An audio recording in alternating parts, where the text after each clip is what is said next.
السلام علیکم ورحمۃ اللہ وبرکاتہ۔ اسلامی سال کا دوسرا مہینہ سفر المظفر ہے۔ اس مہینے میں شریعت کی طرف سے نہ کوئی خاص عبادت مقرر کی گئی ہے اور نہ ہی شریعت نے اس مہینے کے بارے میں کوئی خاص توہم پرستی کی تعلیم دی ہے، مگر بدقسمتی سے کچھ لوگوں کا خیال ہے کہ نعوذ باللہ یہ مہینہ بدبخت اور منحوس ہے، اسی وجہ سے اس مہینے میں شادی بیاہ، عقیقہ، گھر بھرائی وغیرہ کرنے سے بچا جاتا ہے۔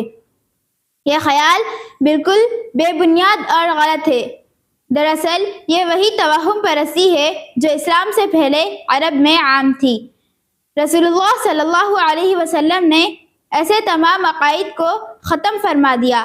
آپ صلی اللہ علیہ وسلم نے سفر کے بارے میں واضح طور پر ارشاد فرمایا، لا سفرہ، یعنی سفر کے مہینے کو منحوس سمجھنے کی کوئی حقیقت نہیں ہے۔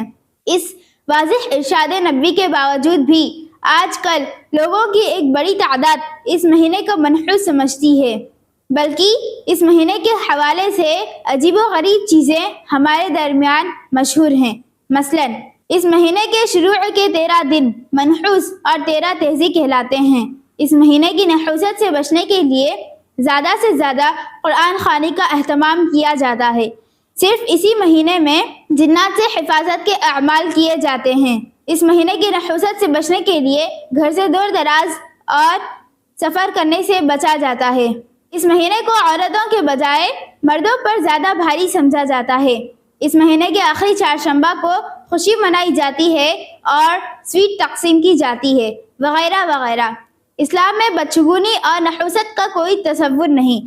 اسلام میں اگر کوئی نحوست و بدشگونی کی چیز ہے تو وہ انسان کی اپنی بداعمالیاں، فسق و فجور، ناچ گانا، فحاشی و عریانی ہے، اور اللہ کی کھلم کھلا نافرمانیاں ہیں جو گھر گھر میں ہو رہی ہیں۔